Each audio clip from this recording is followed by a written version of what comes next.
Hey guys, how's it going? The Spider-Man grind carries on, and today we'll be taking a look at the latest Spider-Man film to hit theaters in Spider-Man Across the Spider-Verse.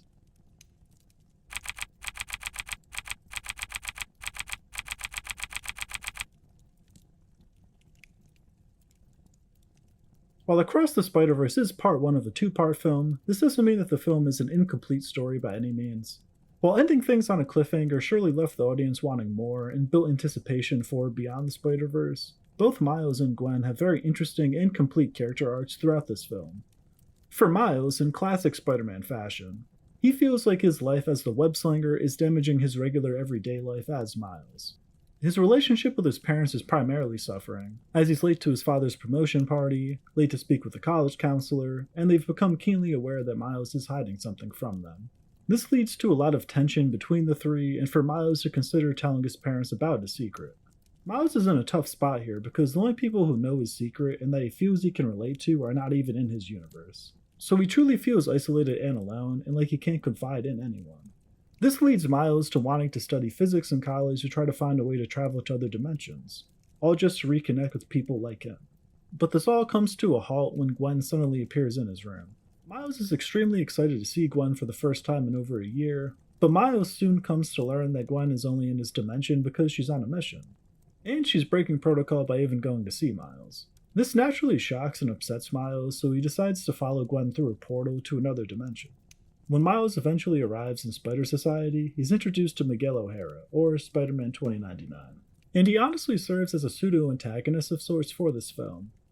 He reveals that there's canon events that each Spider-Man must go through, and that Miles himself is an anomaly, as he wasn't supposed to ever become Spider-Man.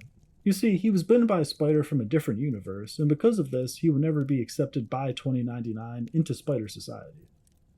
For Miles, after spending over a year feeling alone and isolated, to finally be in the company of people who can relate to him and are like him, being rejected and outcast is a devastating blow.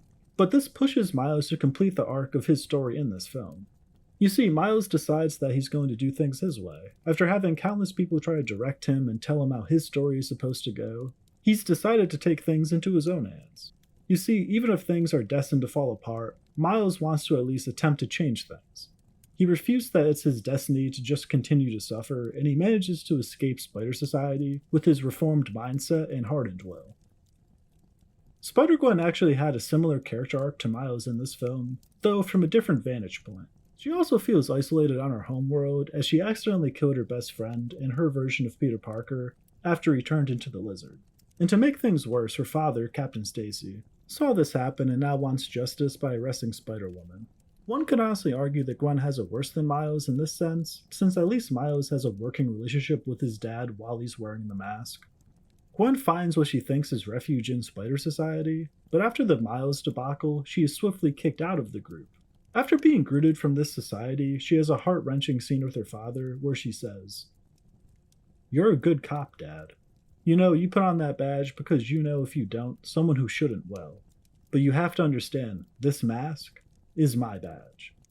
I can do all these things, but I can't help the people I love the most, and they can only know half of who I am." The scene I just paraphrased is really the emotional climax of the film for me personally, and after Gwen's speech, her father then tells her he's decided to step down from his position as police chief because she's the best thing he's ever done. This reconciliation with her father gives Gwen the resolve to do what she thinks is right. Not what the police force would think is right, not what Greater Spider Society would think is right, but what she, Spider-Gwen, feels is right. This mirrors Miles' declaration to do his own thing beautifully, and shows that both someone who was seemingly accepted by Spider Society and someone who was rejected by it could come to the same conclusion. The scene with Gwen and her father is also so powerful because it gets to the core thematic struggle of every Spider-Man with a secret identity. How can you properly love someone and be there for them when they only know half of who you are? This again mirrors beautifully to Miles' story as he's finally ready to tell his parents about his secret identity after escaping Spider Society. But Miles has accidentally sent himself to the wrong universe, and reveals his identity as Spider-Man to the wrong version of his mother, who has no idea what he's talking about.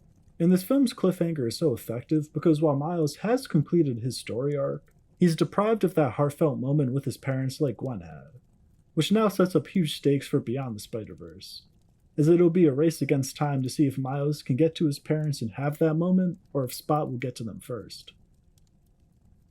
All in all, while this film is visually a massive spectacle containing just about every version of Spider-Man that you could imagine, it tells two very fundamental and powerful stories about grasping your own destiny and not conforming to what others expect of you. And despite having different vantage points and starting in different places, both Miles and Gwen's character arcs end up mirroring each other beautifully in the end, making Across the Spider-Verse an emotional and enjoyable experience. If you enjoyed this breakdown of Spider-Man Across the Spider-Verse and are interested in further explorations of screen stories, please feel free to drop a like and subscribe. And if you feel like I missed anything, I'd love to hear your thoughts in the comments.